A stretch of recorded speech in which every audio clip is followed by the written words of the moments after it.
Ava's point of view. I get out of my car and slowly walk towards the mansion. My hands were trembling and my body was sweaty. I still couldn't believe that it was done, that I was finally divorced from him. The proof of that was currently in my handbag. I was here to bring the final papers to him and to pick Noah up. Entering the house, I follow the sounds of hushed voices, but stop in my tracks when I near the kitchen. Right now I could hear them clearly, and what I heard encased my soul in ice. I still don't understand why you can't live with me and Mommy. Noah asks his father.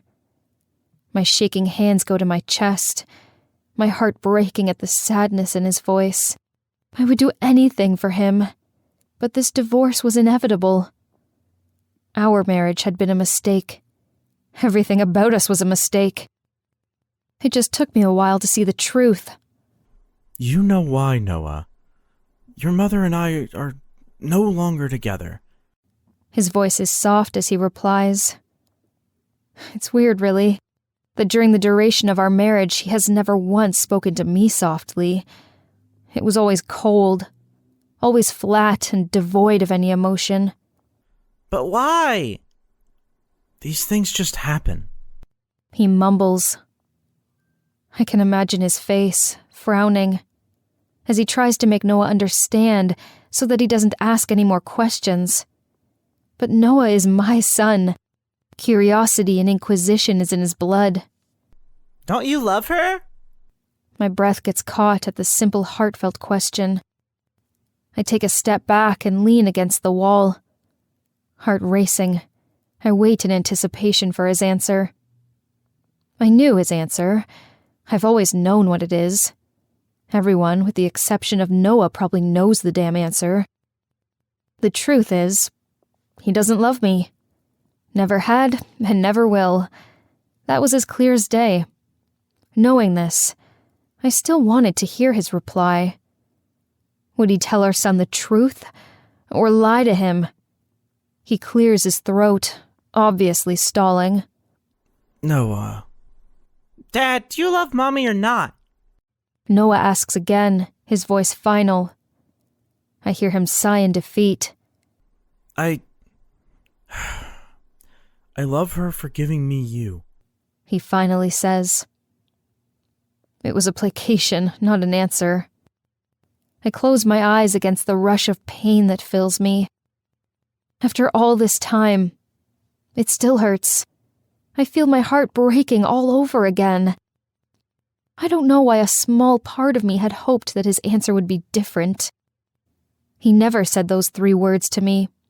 Not when we got married, or when I gave birth to Noah, nor after in the years that had passed, or when we slept together. He held himself back through the entire duration of our marriage. I gave him my all, but he gave me nothing in return except pain and heartache. We were married, but instead of 2, there were 3 of us in our marriage.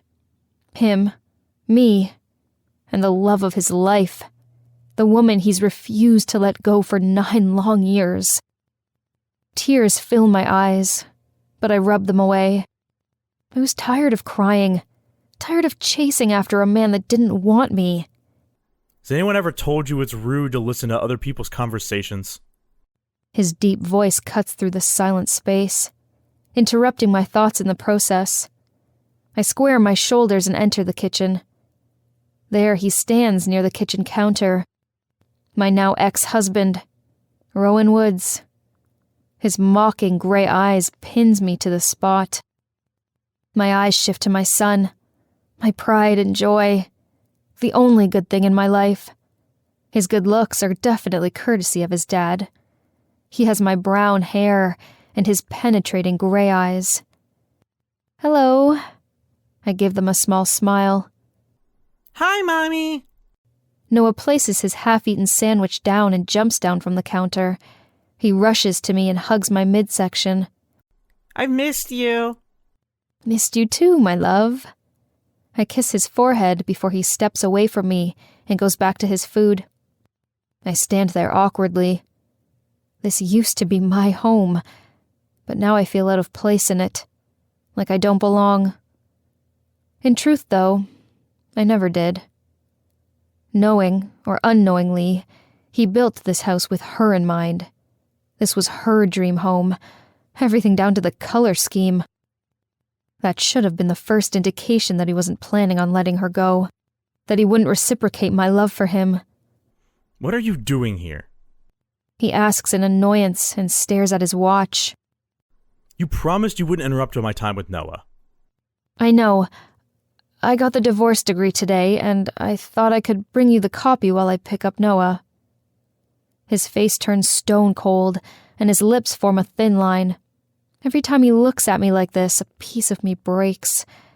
I've loved him since I can remember, but that doesn't mean a damn thing to him.